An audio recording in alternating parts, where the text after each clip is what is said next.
Welcome to Salvage, a podcast for conversations with artists about the repurposed materials they use in their art practice.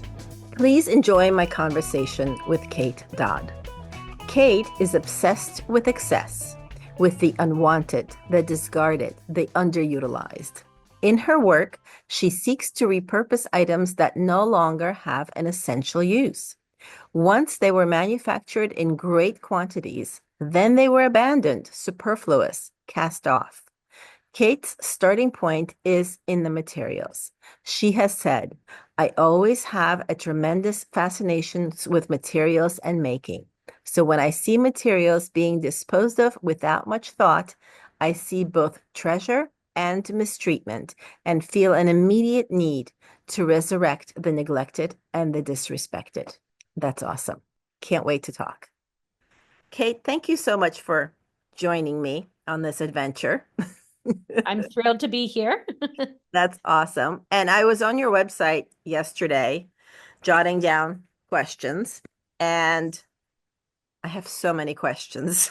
Good. You do so much work. It's really, I don't know that I have been on your website before, and you visited the Repurposer Collective and you gave a beautiful presentation last year. That was fun. Which I'm really grateful for.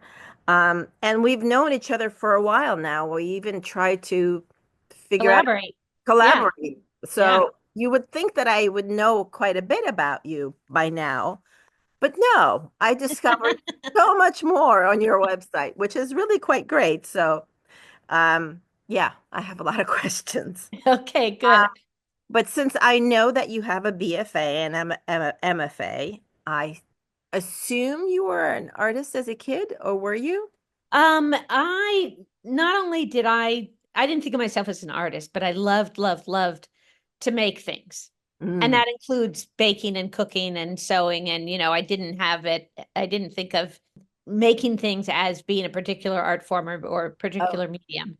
But I do come from a family, a long line of people who have been artists or adjacent to art for generations. So I was one of those lucky people who my parents didn't say, you can't be an artist. Instead, it was like, so which art school are you going to go to? That's awesome. Wow. Yeah, And I'm very lucky that way. that's great. And it also means I had role models of people who made stuff. Yeah, that's important. Yeah. Yeah. And made a living making stuff, I assume. I wouldn't go that far, not for the well, my grandmother was a painter and she had money from other sources. She did not make her living that way, but she did devote her entire life to painting and had a gallery, etc. My father is an architect, so he did make his living from that. Going further back, my great grandmother was a bookbinder. Oh, and wow. Very elaborate book bindings with working. She would work with first editions of poets and artists from France in the early 1900s, and she was the one that bound the book, but also designed the book cover. And often they were leather with impressed gold designs and things like that. And she also did not make her living doing that, but it was notable that she was a woman doing that for sure. Yeah, definitely. Well, that kind of explains, I think, why you work with books quite a bit. Well, it's a nice connection, but no, I work with books because I like working with any material that there's too much of that no one wants and doesn't know what to do with. So, and that is why you're here today. All right. So not that there are too many books, just the way we consume them is changing. And no, it's true. It's true. And so many of us listen to books these days. We don't even buy physical books. I'm one of those people. Yeah. I still buy physical books, but not all the ones. Right. Yes. Yeah. Yes, for sure. Yeah. So what did you get your BFA in? I got my BFA in sculpture, and it was funny. Before I got on today, I was starting to listen to the interview you did with Letitia Bahuho. I'm not sure. Yeah, and I had an experience similar to her in that I started out thinking that I was going to work 2D, and I certainly loved painting and drawing and enjoyed that first year of art school. But I found that because I was able to imitate what I saw through drawing, I was able to create illusion. I got stuck in kind of copying what I saw, Uh, working from what I saw. And it didn't seem to be, just as Letitia said, it didn't seem to really be about ideas or concepts. And yet I found in my sculpture class that I was always trying to convey an idea by putting materials together, which seemed to be a completely different way of thinking than looking at something and getting it to evoke an expression of some sort. So that felt really liberating to me. And so I thought, well, there was also a big fear at the time when I was in school. So it's late 70s, early 80s. There was a big distinction between art and craft. And lots of my sculpture teachers, especially the male teachers, were really pretty obsessed with that division. mm. And so I had a fear that if I stayed with 2 dimensions, I would always do illustration. But that if I went to sculpture, it would be art. It would be fine art. I see. So So did you learn traditional sculpture techniques then? yeah, wood shop, and I had to learn mold making and bronze casting and all of that kind of thing. But I gravitated towards clay, and so ultimately my kind of minor or area of interest was in ceramics. Hmm. And I didn't do a lot of vessel making, but I did do a lot of sculpture and coming up with, different clay bodies and glazes and even Cool. kiln design. And then you went on to get an MFA as well. And Right. But I was in the work world for quite a while. At least it seemed like quite a while then, uh-huh. before I got my MFA. So I worked primarily for architects because since my father was an architect, I'd done some work for him. I learned how to draft. This was pre-computer drafting. And so I had a number of jobs for architects. And then finally I landed at an exhibit design firm Oh, and was there for quite a few years. And that was really a great job in a lot of ways. But what it did teach me was that I couldn't really work behind a desk full time. ah, And it also taught me that if you are going to go into architecture, which is what I thought I might go to graduate school for, oh, you are not going to see very much of what you design get built. ah. And when it does get built, it's going to be compromised in many, many ways. And so Yeah, important lesson to learn, I suppose. yeah. And so because of all of that, when I decided to go to graduate school, I decided to go for fine arts rather than architecture, just because I thought I want to make sure that what I want to make, I get to make. Yeah, yeah. And I'm already used to making money separately from my artwork, and I'll continue to do that. Oh, okay. And so what was your concentration for your MFA? It was in sculpture. Oh, it is. You Yeah, continued yeah, sculpture. yeah, I yeah. see. Oh, And it was an excellent experience. I went to Columbia. I got to take a lot of architecture classes, so that was great because they were very good. When I was at Columbia was a real low point in terms of how Columbia's visual fine arts department was doing, oh, and so there were problems with lots of different teachers. There was problems with who ran the department. It was not kind of the esteemed program it is today. Although people think that, of course, when they hear the name Columbia. But I did have one teacher in particular who was very influential, was very hard on me, hmm. and but was very supportive. And so I really, credit a lot of my education to her. Yeah, that's wonderful. And then, do I have this right? You went out to teach art in schools? Yes, because when I graduated, when I with my MFA, it was in the middle of a recession, and Mhm. so architecture students or graduates were all doing things like pumping gas. There were no jobs, and luckily, this teacher I mentioned had a connection to a former student who was working at a private boys' school on the Upper East Side in Manhattan, Uh-huh. and they needed a woodshop teacher, and so I became the woodshop teacher, Huh. and that was a very good job to have for a long time, partly because of the people I worked with who were great, And of course, it was fun to be, to surprise all these little boys in their private school uniforms and their wealthy parents that their, woodshop teacher was a woman and that we Yeah. were gonna, like, make giant stuff. And That's awesome. yeah, so that was good. Eventually, because I was living in New Jersey, the and was on my second child, the commute got too difficult. Mm, So I left. Yeah. yeah.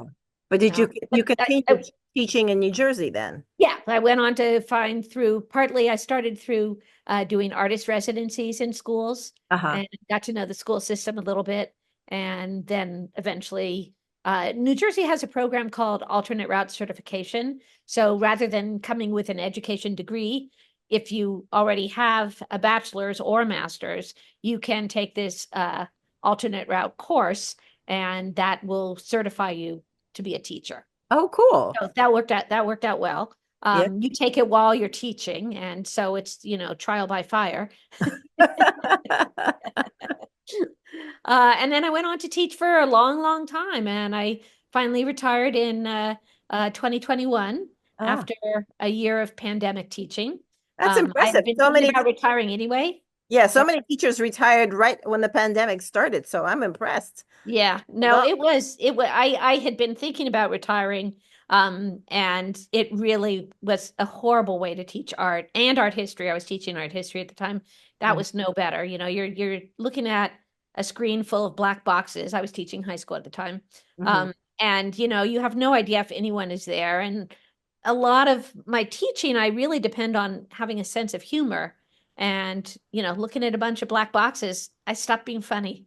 Yeah, no, you need interaction for Yeah. humor. Yeah. Yeah. Yeah. Oh, that's so Yeah. sad. But it was a great career. I'm very happy that I had it, that I got to interact with all those students, that maybe unfortunately for some of them, I turned them on to going into art and art history. And now I finally have my dream, which is making art full time. Yeah, that's Very awesome. grateful. Oh. All right. So to take you back to school for 1 second, Sure. what was your favorite grade to teach? I enjoyed all uh years of high school. They were all great. I suppose I might say juniors rather than seniors, just because seniors start to check out. But I had lots of great sophomores too. So sophomores and juniors, Oh, that's when you're in the heart of it, kind of, I guess. yeah, yeah. That's great. No, I went to high school of art and design in New York City, so I was fully immersed into art in high school and I loved every second of it. Yeah, wonderful. So great when you get what you need. Yeah, yeah, Yeah, it really is. yeah, And that can happen often. Well, now I want to ask you again, so many different venues. You've done so much work. All right, so let me ask you about the repurposed single-use plastic installations, if you don't mind, because I think that was one of the first things I learned about your practice was right. the bottles you were making birds out of plastic water bottles. You were covering them with mesh and you were filling them with water with dye. Yes, I tried a lot of different ways to impart color Mhm, to your humble, average plastic water bottle. And I started working with them. Well, I've almost always worked with multiples. I've always loved quantity of material, like multiple pieces, and figuring out ways to put them together. mhm. And I also I'm a miser to some degree with what I spend. And so I've always liked finding materials. And then there's something about resurrecting materials materials that have been overlooked or that people have decided have no worth, and they actually have plenty of worth. It's just that you can't make money off them, but that doesn't mean they don't have worth, I Right. guess, is what I'm saying. So I was attracted to water bottles a long time ago, but where I really got going on plastic water bottles was I read a book. Oh, Bottled and Sold was the name of the book, and it was by Peter. I can't remember his last name, but anyway, he was writing all about the way that soda companies and bottled water companies were bottling water and selling it, and the whole idea of making it seem like it was something much more pristine than tap water, and Ah, was pulling people away from tap water and making this huge proliferation of bottles.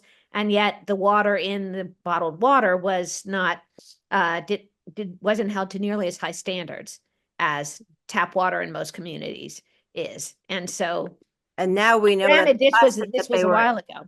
yeah, Now it's much more of a problem. Yeah. yeah, because the plastic, now we know that the plastic is leaching into the water that's in the bottles. There's that, and there's the well, just I'm all for the Biden's infrastructure act, but I've seen in towns around where I live, they're pulling out all the old pipes, which they need to do, and they're replacing them with PVC pipes. And Which, we don't know, of course, what's going to happen with that. yeah, nothing good, You I were would. the person that introduced me to that idea that you could take the plastics class through Judith Enck and Beyond Yeah, Plastics at Bennington. And so that's, where I got alerted to problems with things like that. yeah, yeah, Yeah. So yeah, there's no question since I started working with plastic, the problems have grown exponentially. yeah, Absolutely. yeah, But let's see, when I started working with plastic bottles, it was in response to that. They're everywhere, and why don't people drink tap water?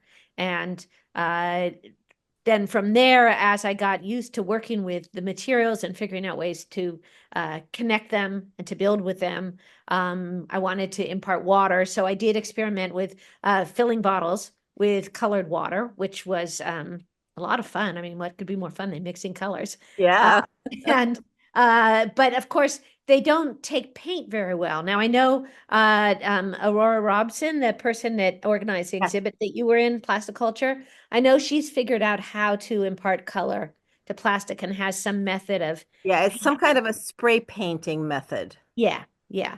But I was also I was working with such huge quantities because my installations, when they are, especially when they're outdoors, tend to be really large because you have to make things big outdoors for them to have any kind of presence. Right. Um, so I discovered that you could use the netting that produce comes in. That plastic netting comes in all different colors, and you could layer it. You can put one layer on top of another. It comes as a tube. You can slide it over the bottles, and next thing you know, you have all of these transparent but colorful lengths of material that you can Yeah. work with, And lightweight too. and lightweight too. Yeah. Now, one thing I did not know until years later, but it's so obvious now in retrospect, is that if you were going to put that stuff outdoors, which I did many installations outdoors with those materials, the plastic is perfectly sturdy, but it is going to break down due to UV exposure. And so then you have pieces that are outdoors that are starting to fritter away into tiny, tiny little pieces going right into the soil. And next thing you know, you are the cause of microplastics in the neighborhood. So it seemed like a wonderful material for a while. It's great for temporary work, but clearly not for anything Yeah. permanent, even though it is a permanent material. Right. Yeah. No, you can't leave those out for more than, I would say, 2, 3 months at best. I discovered that the hard way as well. Yeah, well, I think a lot of us did because we were experimenting with these non-art materials. So There was one installation on your website that I was really taken by. I think it's called Window into Flow, and it's in a yes, factory. yes. Could you tell me about that? Sure. Yeah, that was there was a curator who was busy in Newark for a while and then eventually moved up to Patterson. His name was Rupert Ravens. And he would take on vast industrial spaces and find ways to kind of get rent for nothing or very minimal in exchange for putting artists in these spaces, creating shows, creating buzz around the neighborhood, and eventually that would be good for the developers. Yeah. Which is, that's how it always goes. I'm glad he was able to provide art opportunities out of that. Hmm. But eventually, yeah, they were not permanent situations. Anyway, so this was a great building in Patterson, which has many beautiful industrial buildings. And there were these large, large windows that faced out in all directions, old factory windows. And then it was alongside the Passaic River. And which was churning, goes over the big falls in Patterson. It's a powerful river, and the sides of the river are completely full of washed up trash, especially lots and lots of plastic. And I so I was looking at, this fantastic building, this beautiful landscape, and all of this plastic in the landscape. And I decided to do something that would combine the idea of looking at the landscape and what actually is in the landscape. And so I created layers of plastic out of the kinds of plastic that I was finding in the river. So lots of layers of bubble wrap, plastic bottles, of course, some of that foam wrapping. I don't know what you call it, that they Oh, put on yes. dishes when you're moving, that kind of thing. Yeah, So it's all kind of different it's opacities. translucent. It's not transparent. It's translucent, kind of whitish. Right. Yeah. Yeah. Yeah. So all different plastic materials that have different translucencies. So did And you clean up the river to find those materials? no, no. I mean, I sometimes have gotten them out of the trash, but no, I did not go directly to You the probably river and do couldn't it. even get there very easily if you Well, want. there's that. I mean, that the collection of materials is a whole, and I know you're very involved in it, a whole nother area of expertise in a way. Because I'll just depart from explaining the piece for a minute. Once you're working with large quantities, all of a sudden you get into this supply and demand situation.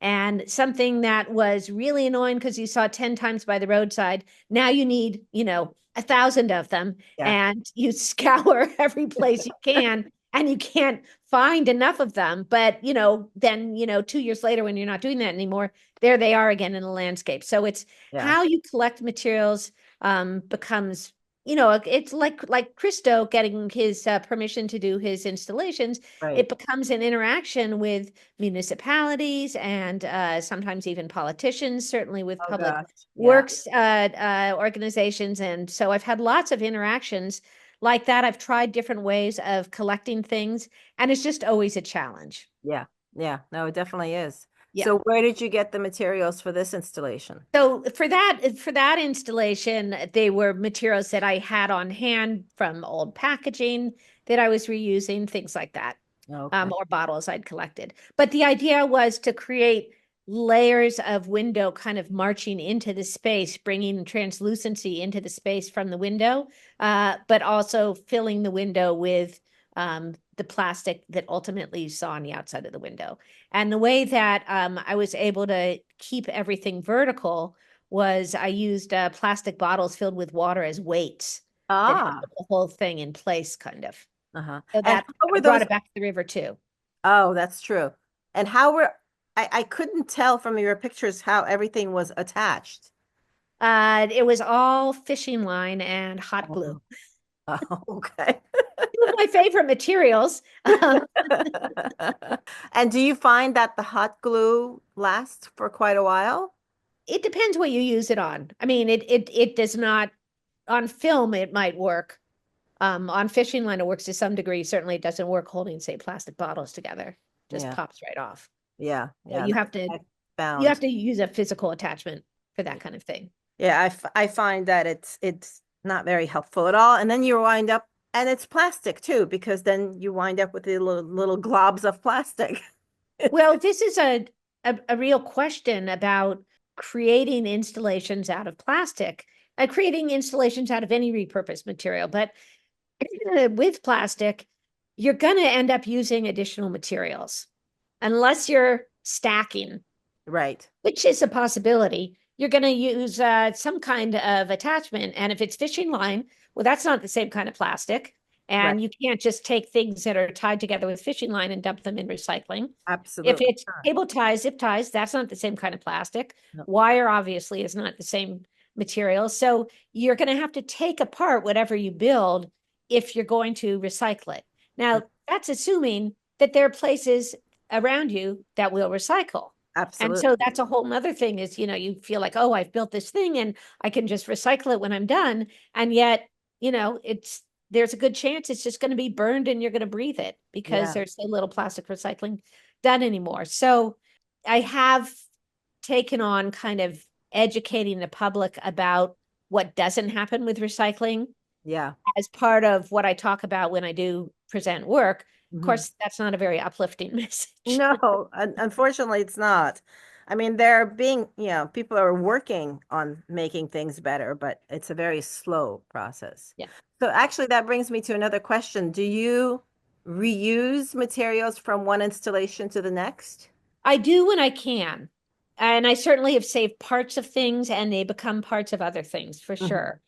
There's a limit because and this is a problem all artists have, not just people who repurpose. You have to store the stuff, right? And so are you going to store materials and find a way to earn the money to pay for the space to store the materials, or are you going to get rid of the materials? Ugh, I know. It's the never-ending cycle, right? Yeah. Yeah. Okay, so you've also worked with a whole lot of repurposed packaging, right? Did you find a whole, I think you told me it was a factory that like went out of business and left all their packaging behind? Exactly. It was actually a warehouse within the compound where my studio is. Ah, And so it had been rented out to a beauty products company. And they went out of business all of a sudden. And they left thousands of boxes, cardboard boxes full of packaging materials. So some of it was cardboard, some of it was plastic, some of it was mixed. There were, lots and lots of lipstick tubes. There were lots of boxes to hold perfume. There were lots of little wipes for your face that came in very fancy packages. oh wow. And almost all of it was pink and purple, every shade of pink and purple you can imagine. And so the first installation I did with that, because I guess I should say, I haven't mentioned yet, but when I do installations, they're primarily site specific. And Hmm. I try as much as possible. Not only am I responding to the architecture and the function of the space, but also to what materials are kind of indigenous to the space. Hmm. So I didn't have a problem here because here's a warehouse full of packaging materials. They belonged in that space. Yeah. So I actually took one of the parts of the warehouse and I built an installation with the cardboard boxes that the stuff was in. And then I had the stuff coming out of it and joining together and creating all kinds of different forms that ultimately created a landscape that flowed down over the cardboard boxes and landed at on the floor where there was a giant red lipstick stain where the lipstick had been mixed and the floor at that particular place was like this carmine just glowing. Oh my God. So wait, so this was part of the place where you have studios, and I'm assuming other. Yes, it's a whole bunch of different buildings. And Uh-huh. so this was a separate building, but yes. So that was like a temporary, I assume, installation before. Most of my installations are temporary Oh. because in general, people do not want these things around forever. And of course, if I'm working with repurposed materials, often they have to be temporary because they can't withstand a lot of things that permanent work has to withstand. I mean, I have done public commissions, a number of public Yes, commissions I saw that that are for the New made of Jersey. permanent materials, but to make a public commission out of repurposed material is difficult. I'm actually starting to try to think about how to do that, Uh-huh. but I think it will probably follow along the lines of the form or the imagery is inspired by repurposed materials, but I won't be able to necessarily make all the components Ah. out of repurposed So materials. that reminds me, you have a whole bunch of public art, and it's all with New Jersey Transit commissions, right? Like, It mostly is with New Jersey Transit. I've done 5 stations for them in Newark, in Perth Amboy, in Bayonne, in Hoboken. But I also have done works in a public library in California. I did some temporary but year-long works for the Summit Public Art, which is in New Jersey. mhm. And then I just recently did a commission last winter for Rowan University in Southern New Jersey. Hmm. Now I'm starting to work on a commission for a new project in Jersey City. So I do permanent work as well as temporary. But generally, if I'm working with repurposed materials, it's going to be a temporary installation. Gotcha. So let me stray from repurposed materials because just my curiosity. Your work for all those train stations, I Yes. think it's metal, right? Most of it was metal. I used some porcelain enamel. I actually did a piece for the Hoboken Ferry Terminal that was metal, but it also was concrete embedded with fiber optics that Wow. created imagery. The fiber optics created drawings made up of little dots. Oh, Um, wow. because So, as the fiber comes through the concrete, that's what it creates at its tip is a little dot of light. right. But that's not, were you actually physically making those things? Some of them or parts of them, Oh, and wow. some I would find a fabricator who Uh-huh. could make the parts. Oh, wow. It's usually a combination. Yeah, that's a whole other ball of wax, as they It say. is a whole other ball of wax. That's very cool that you've done that as well, though. Wow. Are you still working with the repurposed packaging from the beauty factory?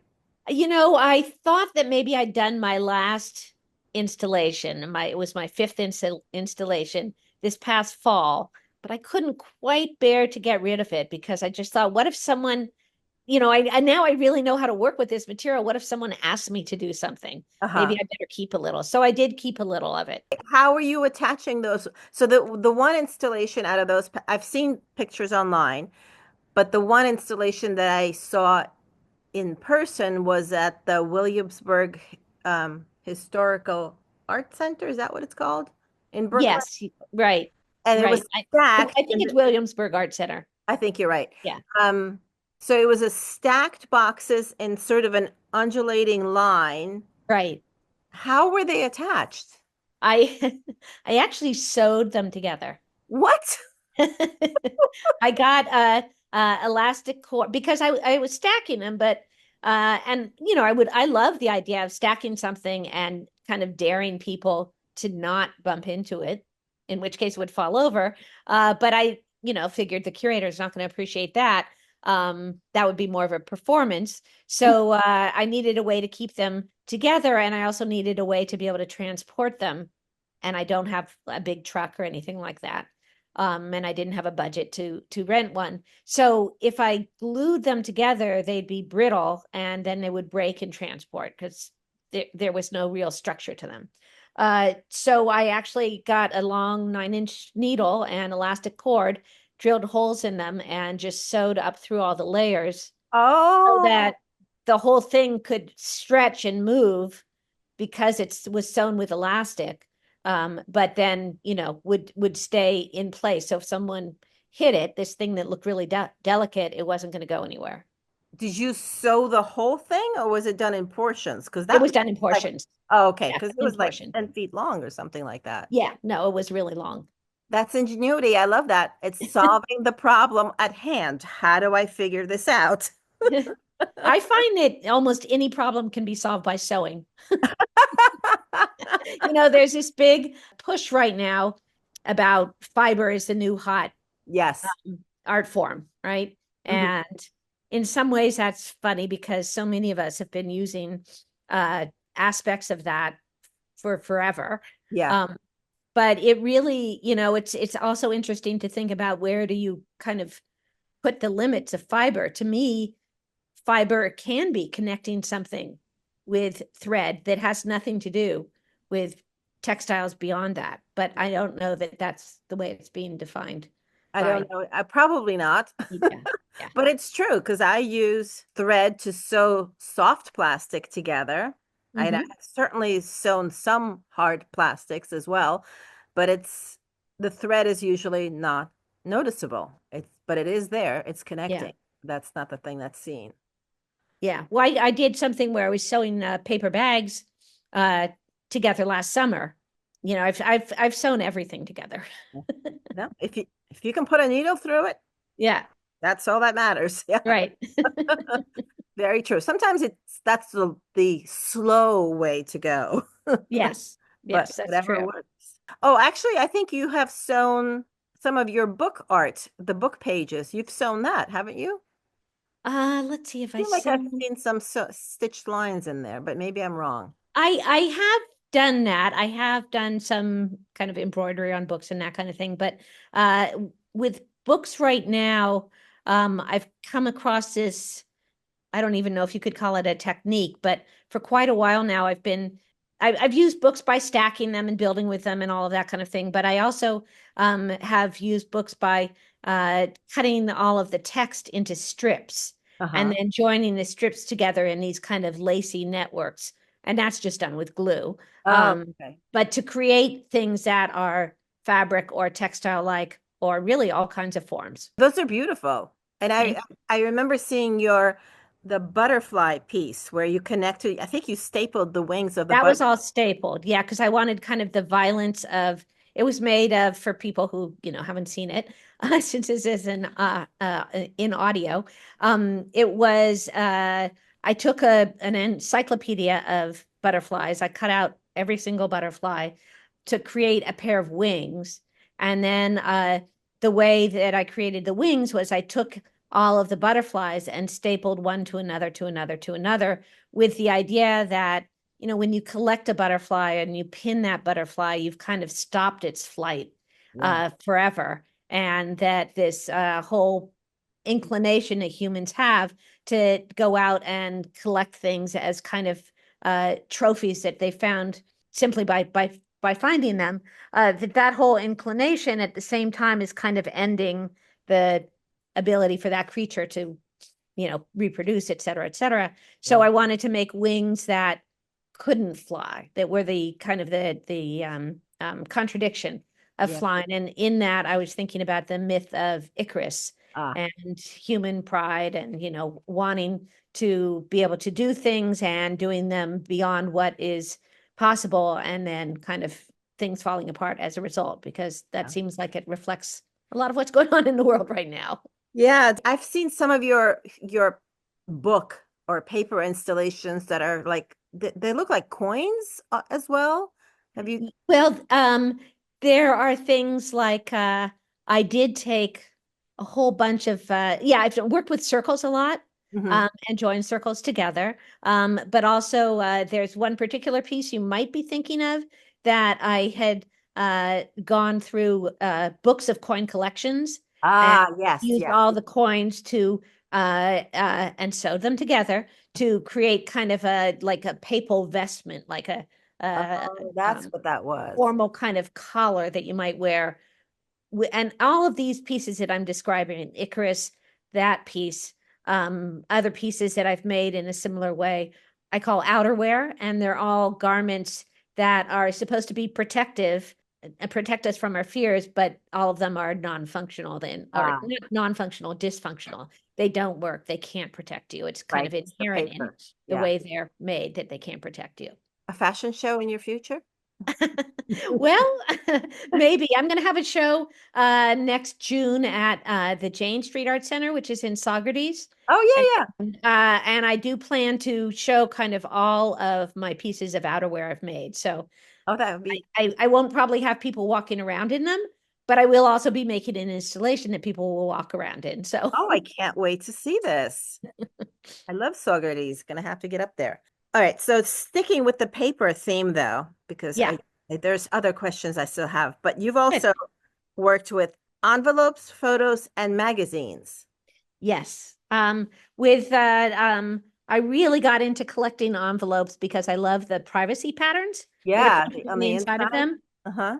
And so I started just being fascinated by the variety of patterns that you could get. But eventually, what I really got interested in with envelopes were the windows, Oh, and that the window as a metaphor for a window, as a metaphor for openings, but also things that you're not allowed access to, you get seen part of the mail, but not the whole thing. That then I got interested in the windows as a way of saying this is going to a place, to an address. So what happens to all of the people, immigrants that don't have places to go? oh. Started to make works that commented on immigration and on homelessness and that kind of thing. Mm. So once I got involved in the envelopes, there were other parts of what I enjoyed about it that I got in touch with, and it opened up all kinds of new ideas. So I think when I first met you, my friend Frey and I went to see your exhibition, and I want to say they were all drawings. I think they were all drawings, but maybe they were collage as well. And there were pieces of patterns like the inside of the envelope, and there were drawings of plastic water bottles as part of that. And it was some of it was very decorative. Right. And then there would be like these gaps, and there would be a water bottle appearing somewhere. And what's that doing there? That particular show was mostly drawings. It was one of the rare times when I was working with not repurposed materials. They really actually Oh, were watercolors on paper. okay. And they were based on Islamic tile patterns, which I've always Ah, loved. yeah. And so I was working with it still to me is related in that Islamic tile patterns are many small things joined together to create something large. Mhm. And the way that they're ordered was really interesting to me. And so I would look for ways to create some new order imposed on them or growing through them or something like that. So these were somewhat abstract, and as you said, in some ways they're decorative, but they also have a sense of looking kind of like landscape or of images you might see looking down from an airplane window or something like that. Yeah.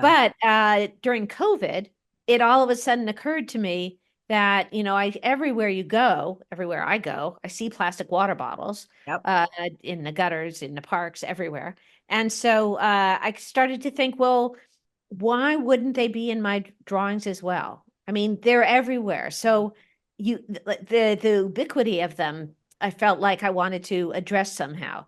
So I started to include them in the drawings. And then as COVID got going, I started to see a connection between the water bottles and people's lungs. And, the idea, I've seen these bottles that were kind of squished or broken or ripped or something like that, and what was happening to people in terms of being able to breathe, that somehow it brought me back to the idea that this is a kind of a maligned material. There's nothing wrong with this material. The way we handle this material is what's wrong. And so it felt like a kind of a parallel to the way we were handling people, who was getting care, who wasn't getting care, all of those kinds of issues. Oh, fascinating.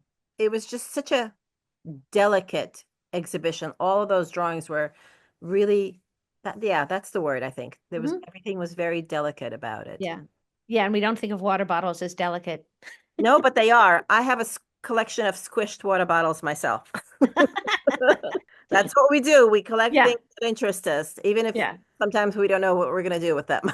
Right. Well, I wanted to ask you about your outdoor installations, the ones that are on water, I think you called them flotation device series. Oh yeah, that It was looks so cool. that was because, when we were first started to talk a lot about climate change, a lot of the focus was on rising sea levels. Ah, yeah. And so I started to think, well, I'm a site-specific installation artist. If sea levels are going to rise, there's going to be a lot more water. Maybe I need to design sculptures that can be on water. Okay. Instead, as the just like I guess during COVID, there were malls that started to they were so many empty storefronts and streets too. They would turn the windows into art galleries. So I'm just like, I'm always looking for where is the next opportunity to show. I thought, okay, water. Um, but I also, one of my favorite things in the world is the way that a body of water creates the illusion of a flat plane cutting into the landscape. I just find that form endlessly interesting. And I've made a lot of works where a horizontal plane cuts through a series of forms. So working on the surface of water right away was really interesting to me. And then I found that, working with plastic, that is in some ways the ideal thing to work with on water because it floats. And so, what can you make that floats and relates to that plane of water? And so, I came up with a couple different ideas. And I spend time usually every year in Adirondacks at some point in the summer on a small lake. And so, I created installations on the lake and then would take them down after I'd photographed them. They weren't meant to be permanent or anything like that. But I was curious to see what the local fishermen and what the reaction would be. People often don't react or they look at it puzzled, but it's there wasn't a big reaction. I've gotten, of course, you get much bigger reactions in urban areas. I did a piece along the Jersey City boardwalk. Oh, with the glass. Oh, the mirrors. It actually was plastic again, Oh, but it was mirrored plastic, and these pieces were kind of hovering above the surface of the river, and they were on an adjacent pier, and the whole thing was kind of surrounded by a railing, so I was down kind of in the river where people could see me working.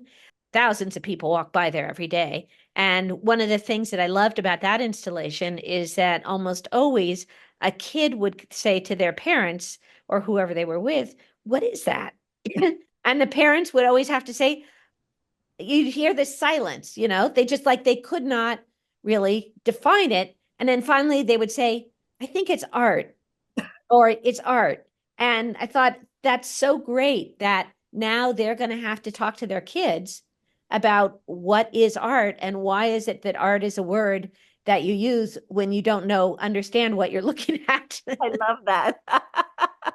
So I thought that's great. That's what I want to be doing. No, that looked really, really cool. Yeah, I wish was able to see that in person because you get the reflections of the clouds on it or the sun, the blue sky. It was really quite interesting. It was really fun to do. I loved doing it. I loved the site. Um, Once again, working outside, you have all kinds of challenges. That was the year there were a whole series of pretty severe hurricanes. Oh, And while my piece withstood the force, some of the lumber that my piece was attached to that had been there for 50 years or more did not withstand the oh hurricane. wow. And so as soon as that started to pull apart, then it started to pull apart the whole thing. So, Oh, and then I had to take it down so that I didn't end up polluting the river. right. Wow. Yeah, that's crazy. Let me take you back for a second. Those installations you were doing on the lake, they were Yes, all really brightly colored. What kind of plastic was that? that is all neoprene foam. Oh, So okay. it's the sheets that you can buy that are like construction paper Yeah. at a craft store. Yep. And a great material because you can bend it and cut it and make pieces interlock, which I did a lot of. You can staple it easily. It's a really wonderful material to work with, and terrible, of course. Right. Of course. No, that looked really, really cool. I was very intrigued by that. So I have a question that you may not want to answer, but I couldn't find the answer on your website. There was an installation that you did that was called Brick City or something like that, that was taken Yes. down right before the opening. What Yes. was it and what So happened? I have had a number of situations where my work gets censored in one way or another. And it happens when I do site specific installations that other people feel they have a claim on that territory. And ultimately, what I have found out by doing these installations is that public art in many ways is all about territory and turf. I Oh, mean, we saw that with Robert Smithson's Tilted Arc, and the different, entities that were vying for control of that space. And I feel like I've experienced the same thing. So the piece that you're talking about in particular was in Newark. It was in an area of Newark that was being developed. It's called Teacher City. Richard Meyer, the architect, had designed a bunch of the buildings, and they were not complete, and there were a number of empty storefronts because they were still under construction. A Faro Gallery, which was a gallery for a long time in Newark that unfortunately just recently closed, they put together a program for the annual Newark Arts Festival where they took over venues all over the city for temporary exhibits. So I was given this long series of windows on a corner of a new brick building. And Newark's nickname long ago was Brick City. So oh, so when I say before Brick City, it's because I filled the entire window with imagery from art history textbooks. I'd been teaching art history for years in high school, AP art history, and more books were not being used. Students would get the textbook at the beginning of the year, and return it unopened at the end of the year. Oh, God. Because that they were getting their information online, basically. Anyway, I had all of these textbooks that I had gone through over and over again, year after year, teaching these particular artworks. And having done it for so long, it felt to me in some ways like all of those artworks start to blend or mix together, almost like hamburger. Okay. The ground meat of art history. And so I wanted to make an installation that introduced a bunch of those iconic figures from very early on in human efforts at image making, and eventually have all of those images mixed together. Mhm. And so I created kind of a filigree of cut paper that looked like the mortar of bricks, and created kind of a river of bricks going across this long stretch of windows. And then I had all of these figures cut out from art history that were started out kind of chronologically and ended up mixing together. So I had, say, the head of a Yoruban queen on the body of a Greek god, things like that. So it's kind of a mixing and matching thing. And there were some other elements, but that was basically it. Now, what happened is the building that this installation was in was it was on the first floor. On the second floor was KIPP Academy, one of these charter schools in Newark, which Newark is full of charter schools. And KIPP Academy, which I have some strong negative feelings about, as well as a bunch of other charter schools, especially as a public school teacher. But anyway, KIPP Academy, where it was located, parents had to walk by the windows in order to get to the entrance of the school on the second floor. And as I was putting things in the windows one day, one of the administrators from the school came down to me and she said, what are you doing? I explained what I was doing. She said, well, a parent has complained that there's nudity on the wall. And Hi. I said, well, that's because this is art history and this is the way figures, and I gave my whole spiel about, and I said, and I'm a teacher and I would love to come into the classroom and teach. I'd be happy to do free lessons to teach the kids all about this, et cetera, et cetera. And she said, well, I think you're going to have to do something about it. And I said, well, how about if I arrange the figures so that whenever there is genitalia showing, it's covered by a strip of paper that's part of the brick design. So I did that. I moved all the figures so that, you could never actually see a penis or nipples. And they came back and said, no, that's not good enough. We need you to do something more than that. So then I said, well, I'll cover the torsos. Oh my God. So I put something over the torso of every figure. Now, what I really wish I had done was actually made a little T-shirt out of vinyl that said KIPP Academy on it and put it over every figure. But I didn't have time to do that. That would have been great. Anyway, and I was told again, no, this isn't good enough. You're going to have to take this thing down. And I tried arguing back and forth. I went to the people that had supported me for years at New Jersey Transit and were very involved in Newark. I'd done stations in Newark. I tried to get them to fight for me. What about the gallery that organized this whole event? Well, and I went to the gallery and asked them to help, and they were basically, we get this space for free, and if people are unhappy with what we're doing with the space, you have to take it down because we need to be given space next year. They were unable or unwilling, depending on how you look at it, to stand up for me. Oh. And so I said, well, how about if I cover the entire window and then unveil it on opening night, which is not during school hours, so no kids are going to be walking there, and then we can cover it back up again. Because at this point I was desperate for, to be able to show my work. I'd spent weeks on it. I did go ahead and start putting that covering up, and they said, no, that won't do. And eventually someone came over from the gallery and started tearing the work down because I refused to. Oh my gosh. And so by the time the opening came around, I just had a pile of paper. And so, and I figured people are going to come. I'm on the map for people to come to see my installation. Yeah. They're going to come. There's not going to be anything there. So I parked my car in front of the address and I piled all the paper on top of my car. like a big bouffant on top of my Prius, and had an explanation of what had happened.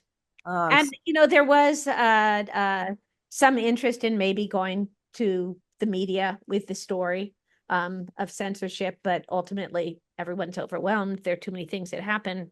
Yeah. It died away. Yeah. I'm sorry. That sucks. Yeah. Yeah. So, and I have had other things happen like that. It certainly was not the only time.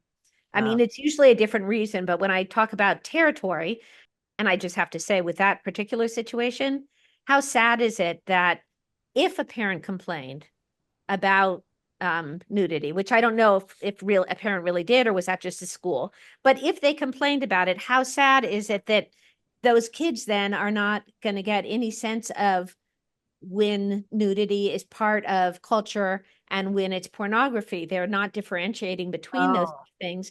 And the figures that people were most offended by were the Greek gods and goddesses, because of course they're the most realistic. And and so the most classical, excuse me. yeah, yeah. So a naked figure, say from New Guinea, was people were not reacting to that because it was a much more abstracted form.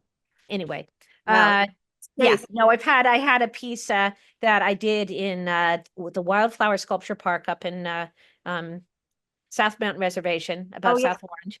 And I was invited to do a piece specifically in a vernal pond there.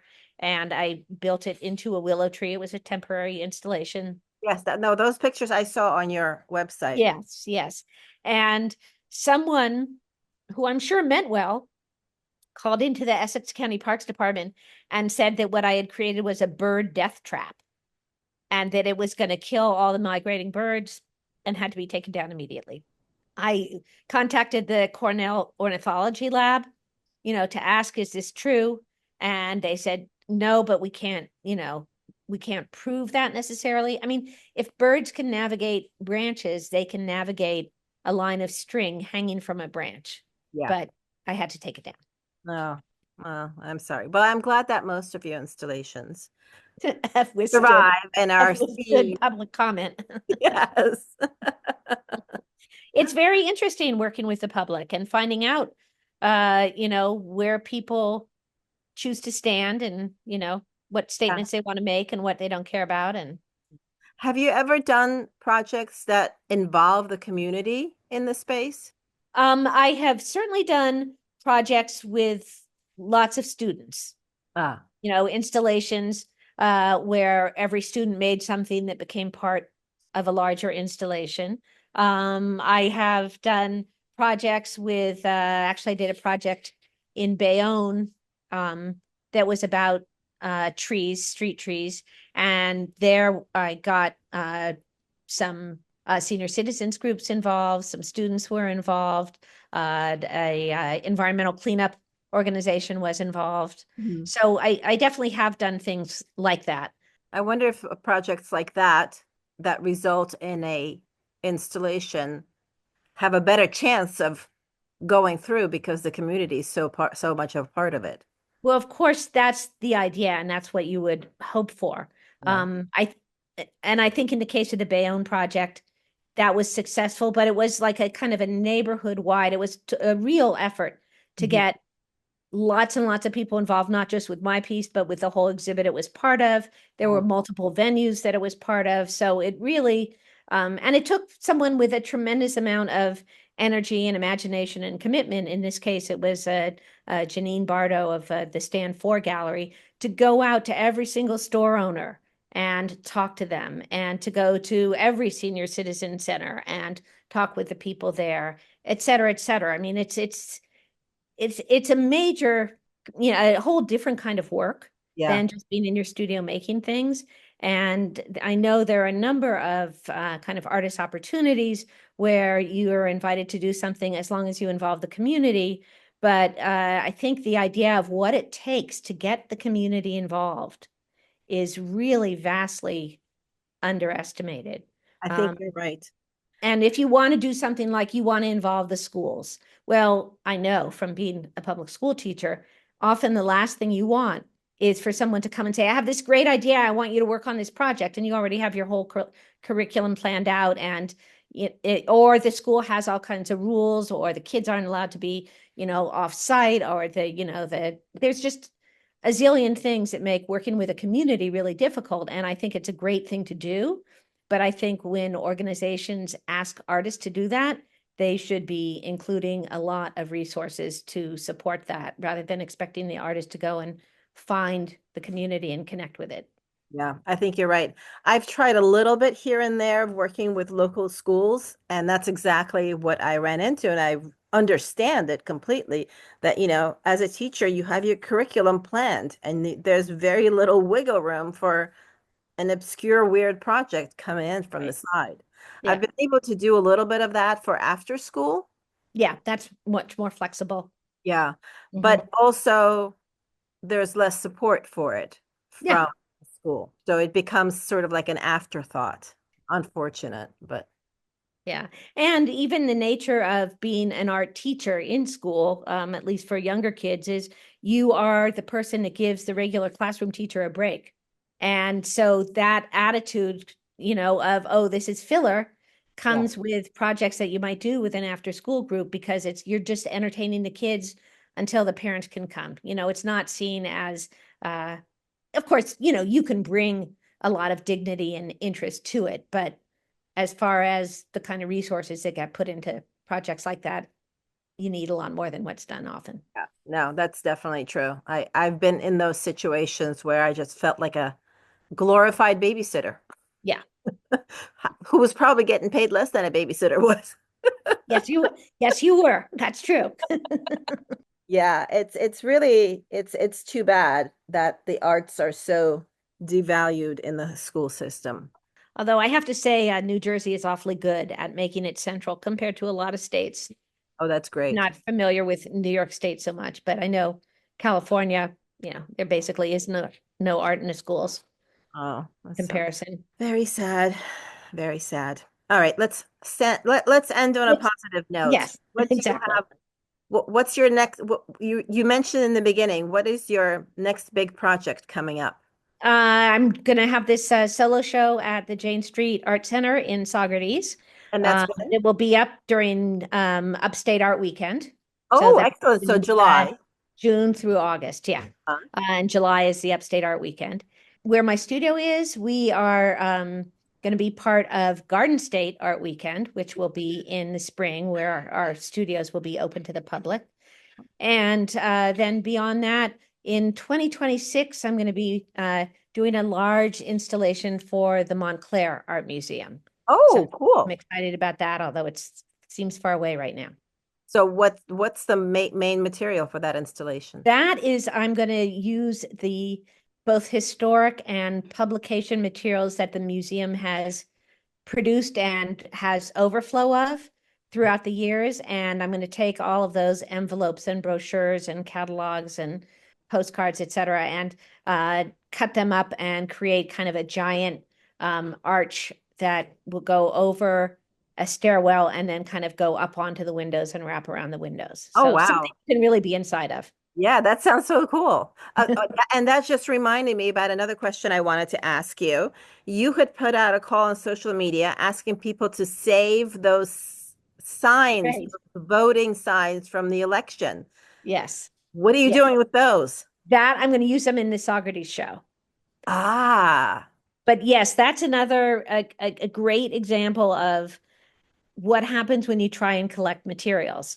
Yeah, I put calls out on Instagram and Facebook and that kind of thing.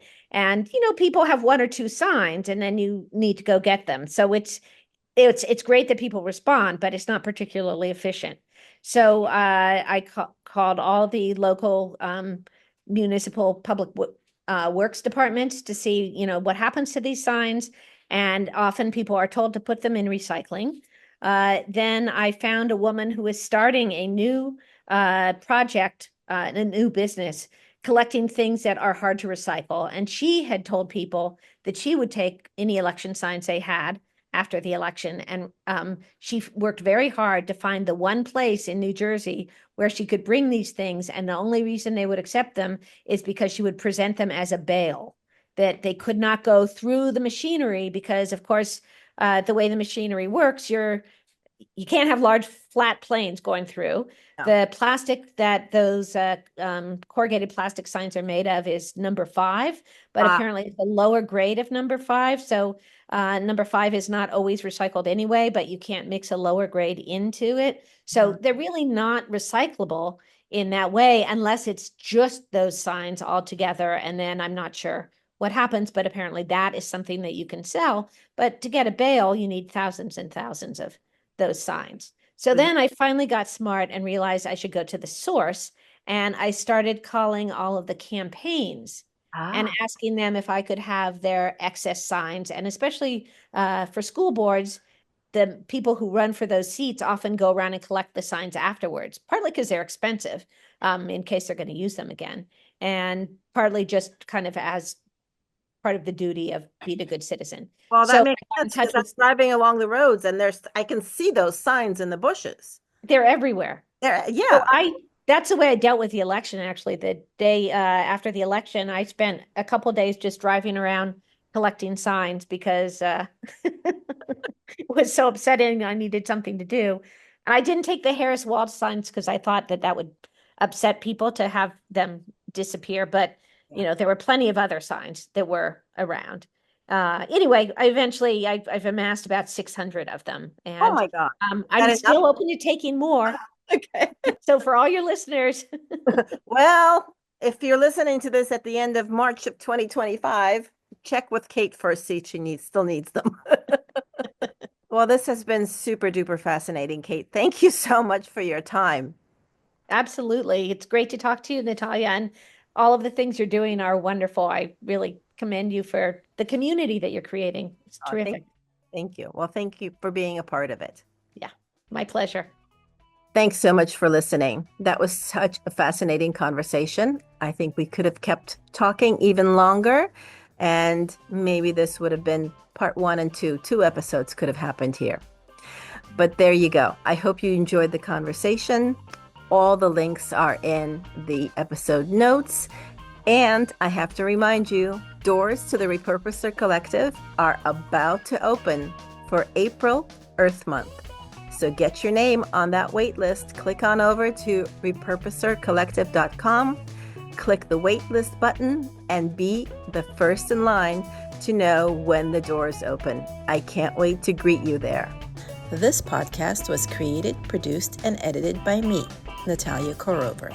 Theme music by R.C. Gaida. Find out more about me at artbynatalia.com. Find out about my community at repurposercollective.com. Thank you for listening.